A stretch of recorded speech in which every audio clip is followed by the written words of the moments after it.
Hello and welcome to the viewers of this video. This is the Orange Fan here, bringing you another entry for the episode Recap and Thoughts category. This video will be dedicated to episode 4 of Young Justice, Drop Zone. We begin this episode at Santa Prisca on June 19th, where a group of figures wearing snake-themed hoods have invaded a factory.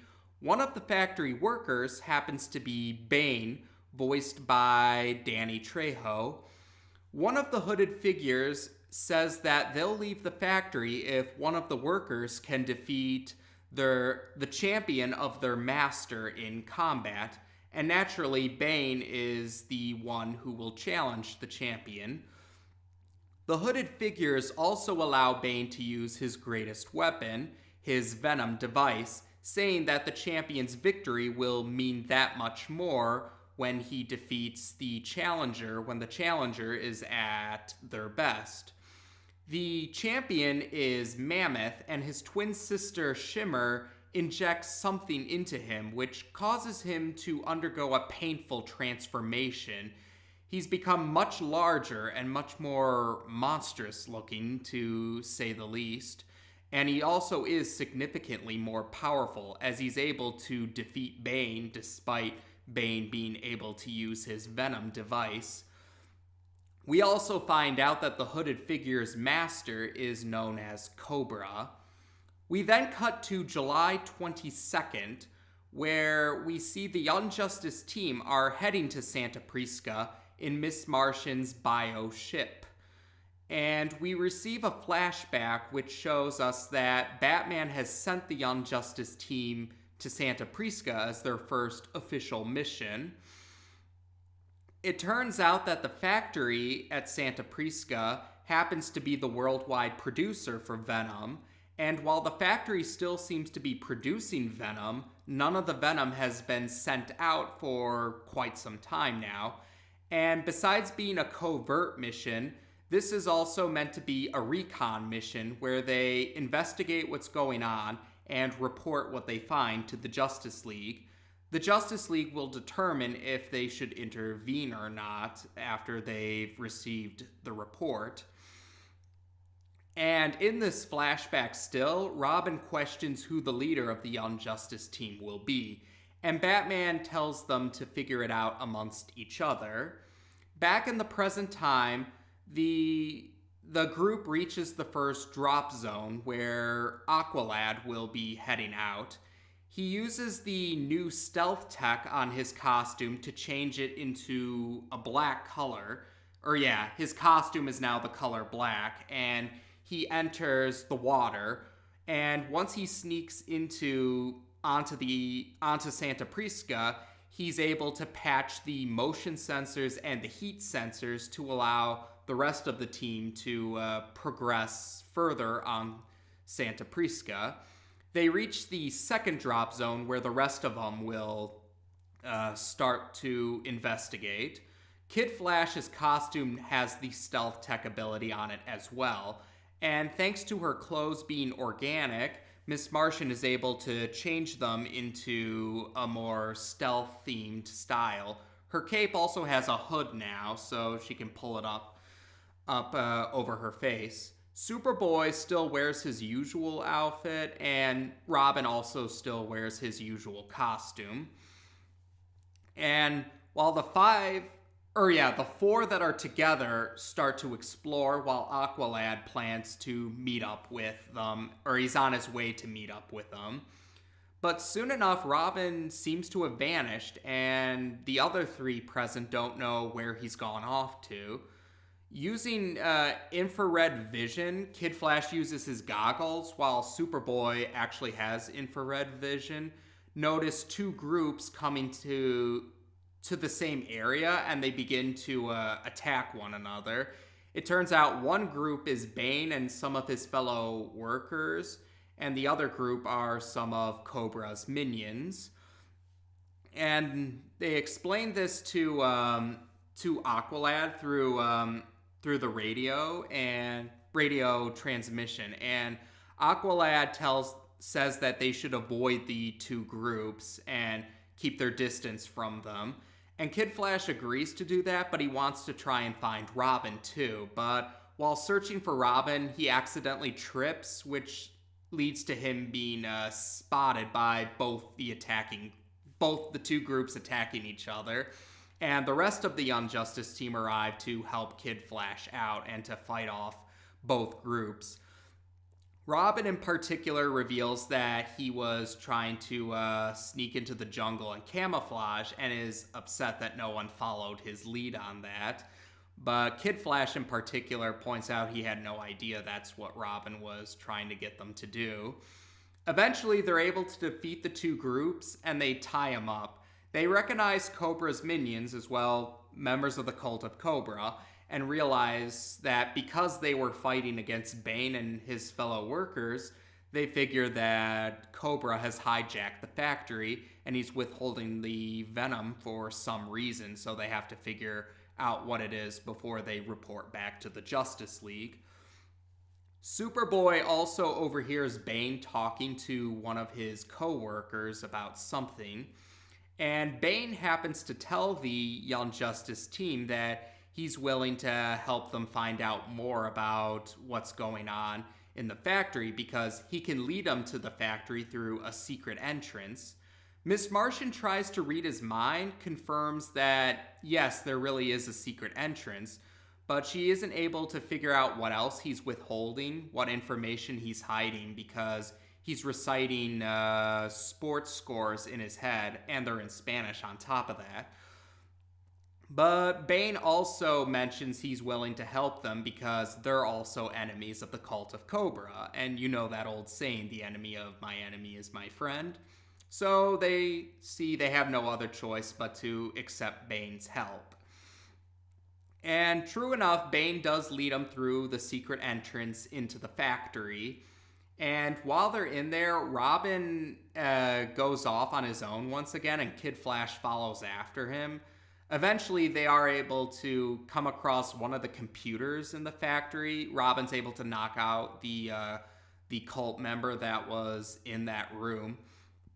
And Kid Flash joins him not too long after. They figure out that Kobra actually, and his group, they're creating... it's not normal Venom. That's why we also see that they're only sending out new Venom outside of the factory, but they're not bothering to touch the old Venom. And it's because what they've been doing is they've combined Venom with the blockbuster formula, the same formula that Mark Desmond was working on in the first two episodes. They've combined it into something that's called Cobra Venom.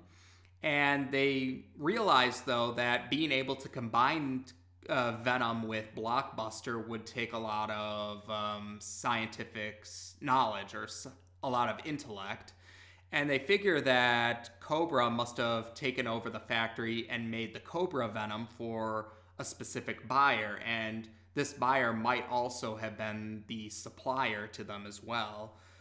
And Superboy, thanks to his super hearing, hears a helicopter is landing on Santa Prisca. Kobra also instructs his minions to activate the radio jamming net to make sure that there are no interferences. So the Young Justice team can't communicate with each other, and they can't contact the Justice League either. The person in the helicopter happens to be Sportsmaster, and yeah, he's the one who wants the Cobra Venom for some reason. And Miss Martian is able to use her camouflage ability to sneak outside to see Sportsmaster and sends a mental image of him to at least Aqualad. And they're still trying to figure out what's going on, and Bane's suggestion is ambushing some of the cult members that are in the factory, which alerts Kobra and Mammoth and Sportsmaster of intruders. And Mammoth, it turns out, yeah, the chemical that Mammoth was injected with, that was Cobra Venom.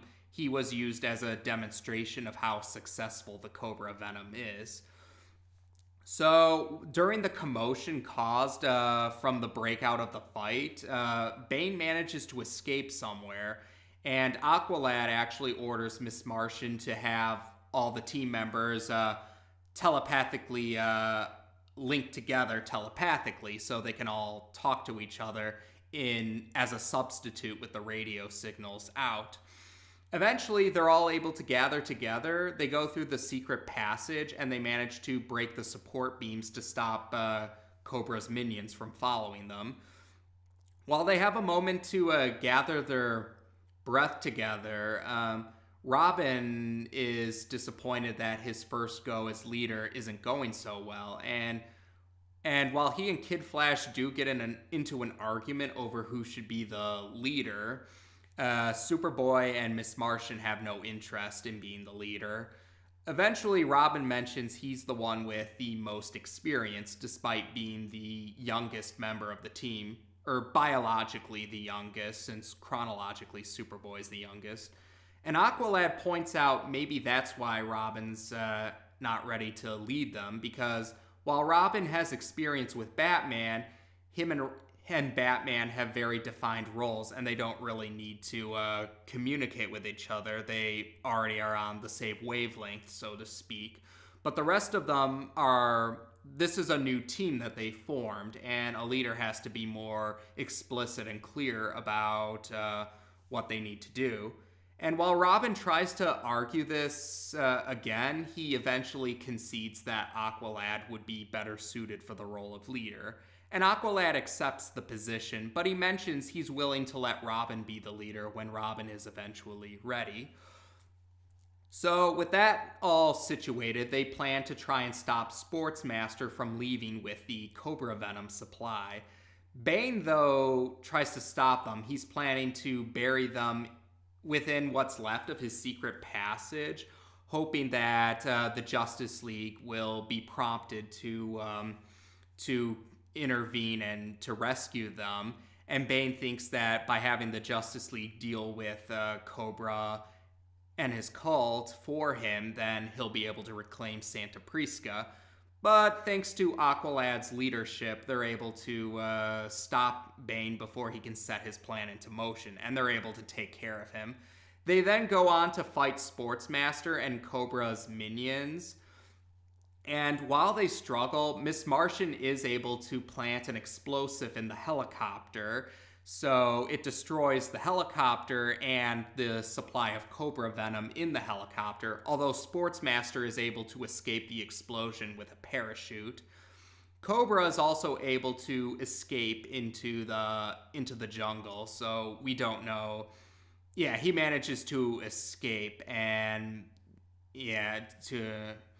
So after that, we then cut to the next day, July 23rd, where Batman is berating the Young Justice team for all the mistakes they made during the mission, but he also praises them, saying that they were able to adapt to a new plan when the old plan failed, and says how being able to pick a leader is a show of character as well. In an unspecified location, Sportsmaster has reported to the light, and he mentions that while almost all of the Cobra Venom in the helicopter was destroyed, he does have one vial of it on hand that he was able to save. One of the Light members, who speaks with a male voice with a French accent, he's known as L6 for now. L6 comments that they can reverse engineer the Cobra Venom from the one vial he has, that Sportsmaster has, but also comments that the Unjustice team has interfered with their plans before, with Cadmus and Mr. Twister, and now with Santa Prisca. L1 concedes that the Unjustice team are growing into a threat and they need to be dealt with soon. And that's how we end the episode. Following along with Greg Weisman's statements about how episodes 3 through 8 focused on a or gave the spotlight to a particular member of the Injustice team, I think it would be safe to say that this episode's spotlight was on Robin, because Robin was the one who was expecting to be the leader of the Injustice team. And it does give us a little more insight about the Injustice universe, or Earth-16, where Robin is said to be the most experienced of the sidekicks, even though he's biologically the youngest at 13 years old, since chronologically Superboy's the youngest, since he was 16 weeks old in the first episode. Oh, speaking of which, the opening scene actually took place in June 19th, which was before the first episode. And once again, that kind of highlights just how helpful the timestamps are. It goes to show us that even though the main plot of the episode might take place in a certain time, it is nice that they were willing to show us a scene that happened earlier on in the timeline that's still related to the main plot of the episode. And yeah, once again, that's why I think those timestamps are very helpful, and I greatly appreciate that they added the timestamps in there. Oh, and that opening scene also had everyone talking in Spanish, and that was their intention was to make the world feel more realistic, since there are multiple languages that everyone speaks. Although some people felt that the Spanish might not have been well handled. Like, I actually sent a clip of that scene to one of my Spanish teachers to get their input on it, and according to the Spanish teacher I sent the clip to, they said it didn't sound like authentic Spanish, but at the same time, they didn't think it was necessarily butchered. So it was conceded that Greg Weisman did admit they tried to make it as best as they could, but I guess sometimes there are going to still be limitations. But it was it was a nice effort on their part. I do give them an A for effort for that. And I liked how they portrayed Bane here. I thought Danny Trejo did a good job voicing him, and I liked how this portrayal of Bane emphasized how Bane was portrayed in the comics, being both brains and brawn. Because the brawn part is obvious, but the brains part, Bane was trying to play the Injustice team members with how he was convincing them that they needed his help, and he was planning a plan where he could win no matter what happened, whether the Injustice team took out his enemies, or if he would create a situation where the Justice League would intervene and take care of his enemies for him. It was good that they showed Bane's cunning side. I greatly appreciated that. And as for, Aqualad becoming the leader, I know a lot of people thought that was a good call that they didn't actually have Robin be the leader, because that's to be expected usually, having Robin be the leader of the sidekicks. But it was a good touch how they recognized that Robin couldn't be the leader just because while he works together with Batman really well, he and Batman have established their teamwork very well. This is a new team that they still need to figure out all the kinks, so to speak. So that was a nice touch. And some people thought it gives another character some more attention if they're the leader. And in this case, Aqualad. And yeah, Aqualad seems to be a very reasonable choice to be the leader so far. And we'll go more into the burden of leadership. They do address that with Aqualad. We'll cross that bridge when we get to it, because several episodes do address how the burden of leadership does get to Aqualad, and how Robin's thoughts about being leader changes as well. So that's another planting the seeds for future events. So we'll talk more about that in the future. But otherwise, this was a pretty good, as their first official mission as a team, I thought it was a good showing, and it was cool to see